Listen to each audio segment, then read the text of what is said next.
Hi, I'm Caleb, your property consultant. In today's video, we are going to continue from our previous series, what are your options after HDB MOP? If you have missed the first episode, do catch the video up right here. In today's video, we are going to talk about how are you going to determine what you should buy. I'll share with you two simple steps for you to discuss with your partner to decide. Also, do stay tuned to the end for me to share with you a bonus tip when it comes to budgeting for your next property. If you find this video series helpful, simply smash the like button and also subscribe in this channel for the YouTube algorithm. How to determine what kind of property you should be buying it. Okay, so basically I break it down into two simple steps. The first step is understanding your needs, second step is finances. Let's jump right into the first steps. So understanding your needs, people move for many reasons. We need to understand what's negotiable for us and what's non-negotiable in terms of the factors for the next property home. Such as we prioritize our needs, we rank them in order of importance. Such as if let's say we feel that number of bedrooms is important, we'll put them as number one. Or if not, location, proximity to work, school or MRT, capital appreciation, amenities, facilities, size of unit, or even budget as well. So an example for you will be a family of 4 people who wants to upgrade from their 4-room flat in Yishun. So they want something that is close to Naval-Base Primary or Orchid Park Secondary. They want somewhere that is close to Khatib MRT. They want a 4-bedroom unit as parents might stay with them as well. They want at least 1,300 square feet minimally. They want to spend as little as possible as they want to do the full renovation. So these are the possible solutions we can think of. They can consider a 5-room flat with 4-bedroom unit. Can consider an EA with 4-bedroom potential as well. We also can consider a condo with 4-bedroom at Estuary, which is just nearby as well. And also can consider the upcoming 4-bedroom EC at Yishun. But this might not meet their needs because the thing is that it's quite far away from the schools that they are looking to stay in as well.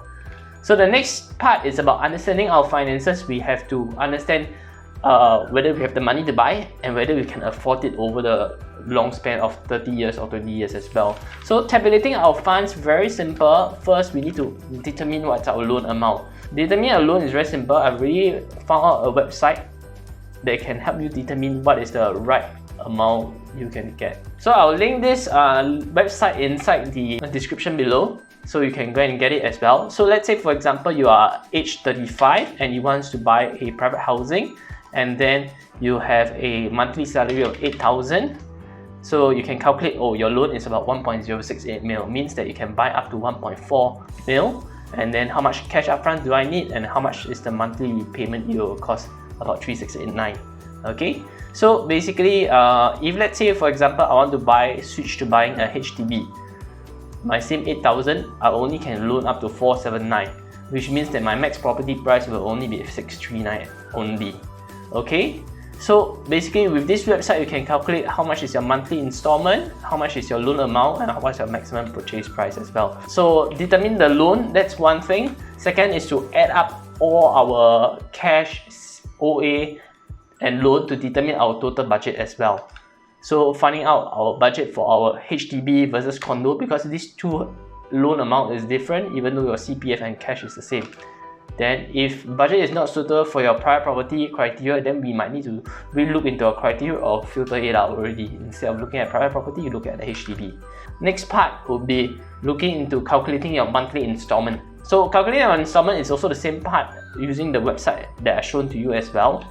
So determine your monthly deposit of your CPF OA using the contribution history table. So you want to find out what is the amount that is coming into your OA every month, so that you know how much you need to top up in cash. So you can top up in cash. So if it's comfortable for you to go ahead, you can go ahead with. Later I'll give you an example so that you can see clearly. If not, you might need to consider lowering your budget or purchase price as well. So because if let's say the cash top up needed is very high, then you might not feel comfortable also. So an example would be Jane and John are 35 and they are earning about 4K each. They have 2 kids and just reached their MOP. They sold their house and getting back about 80K in cash, and after selling they have about 100K each in their CPF. So they want to consider upgrading their private property but not sure if they're able to do so. This is a very common scenario that we see nowadays. So if let's say they were to go for HDB again, they'll be taking a HDB loan of 479. Their budget for the next HDB is about 759. Then their monthly installment for 479 for 25 years with 1.5% is about 1914 per month. And then your CPF OA each coming back in at 840 every month into their OA, total about 1680 every month. Then the cash top up they need is about 234. Okay, so if let's say they go for private, so their private loan is about 1.068. Same, the budget it's 1.348, slightly higher, but because of the loan amount it's higher. The monthly installment will be a lot higher rate, 3685, which takes up about 46% of their gross income. So their CPF OA each also the same amount, $840, such that the total is 1680. So the cash top up is quite significant, $2,000 itself. So $2,000 divided by their take home pay is 4K each, 8K, that will be 6.4K because you need to reduce their CPF contribution. So 2K out of 6.4K is quite high actually. So their total 46% of their gross income is used for monthly installment, which may not be so wise at all for them lah. So let me just give you a bonus tip. So comment below how much percentage of your monthly income will you use for a housing installment, monthly installment.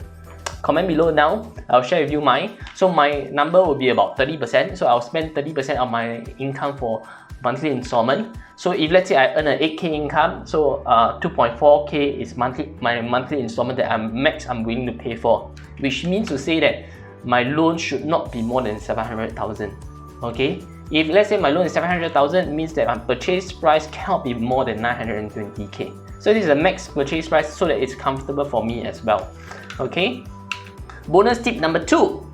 So I will also set aside 12 to 15 months of monthly installment as backup, so that in case if I go get retrenched or become unemployed, I have this monthly installment for me to do so. So if 2.4K times 15 months, there will be a 36K save up in CPF or cash, because CPF you can use for monthly installment as well. So do like and subscribe to this channel if you want to see more.